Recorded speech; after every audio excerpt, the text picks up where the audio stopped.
రోహిత్ చౌదరి గారికి మన కాబోయే ఎంపీ మీ అందరి ఆశీర్వాదంతో హస్తం గుర్తుపై ఓటు వేసి గెలిపించి సోనియా గాంధీ గారికి కానుకగా ఇవ్వడమే కాదు 10 సంవత్సరాలుగా మన తెలంగాణని పట్టి పీడిస్తున్న పీడని మొన్న 3 మాసాల కింద కష్టపడి ఇవాళ ప్రభుత్వాన్ని పడగొట్టే ఇవాళ పేదల ముఖాలలో సంతోషం చూస్తూ మీరందరూ చూస్తున్నారు.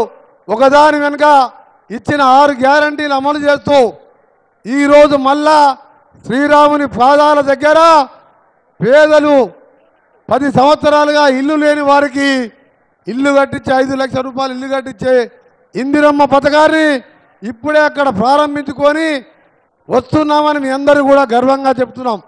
10 ఏళ్ళలో ఒక్క ఇల్లన కట్టుకున్నా మీరు? ఒక్క ఇల్లన కట్టిందా? ఒక్కరికన్నా ఒక పేదవారి మహిళల గురించి ఆలోచించిందా?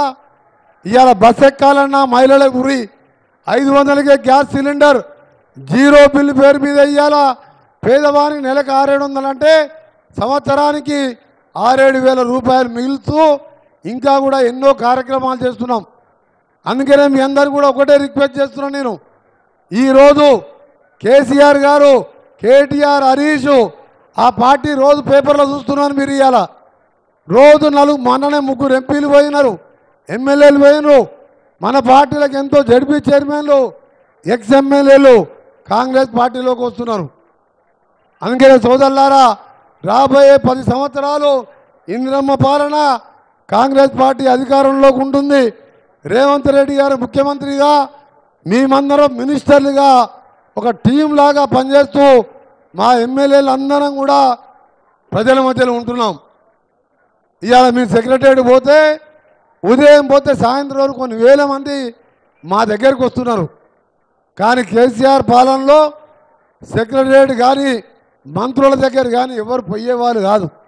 ఎందుకంటే అక్కడ కుటుంబ పాలనలాగా ఉండే పరిస్థితితో ఇవాళ ప్రతి ఒక్కరు వచ్చి మా దగ్గర వాళ్ళ బాధలు చెప్పుకుంటున్నారు.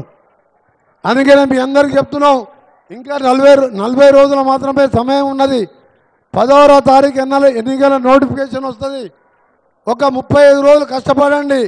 5 ఏళ్ళు మీ అందరి కోసం మేము, ముఖ్యమంత్రి గారు, ఎంపీలు, ఎమ్మెల్యేలం తప్పకుండా ఇందిరమ్మ పాలనతో పాటు రైతుల ముఖాలలో, పేదవారి ముఖాలలో చిరునవ్వు చూడడమే లక్ష్యంగా పనిచేస్తామని మీ అందరికీ కూడా మనస్ఫూర్తిగా తెలియజేసుకుంటూ ఇవాళ 5 లక్షల ఇందిరమ్మ ఇల్లు 2004లో ₹1,00,000 లెక్క తెలంగాణలో 32 లక్షల ఇల్లు కట్టాం. అంటే అప్పుడు 1,00,000 అంటే ఇవాళ 10 లక్షలతో సమానం. అయినా 5 లక్షలు సొంత జాగా ఉన్నవారికి ఇల్లు ఇచ్చే కార్యక్రమం చేస్తున్నాం. అందుకని మీ అందరూ కూడా ఒక నెల రోజులు కష్టపడండి. ఆ తర్వాత 5 ఏళ్ళు మీకోసం కష్టపడతామని తెలియజేసుకుంటూ మరొకసారి హస్తం గుర్తుపై ఓటేసి బలరాం నాయక్ గారిని మంచి మెజార్టీతో గెలిచి, గతంలో కేంద్ర మంత్రిగా ఉన్నాడు, మళ్ళా కేంద్ర మంత్రి కావాలి, రాహుల్ గాంధీ ప్రధానమంత్రి కావాలి.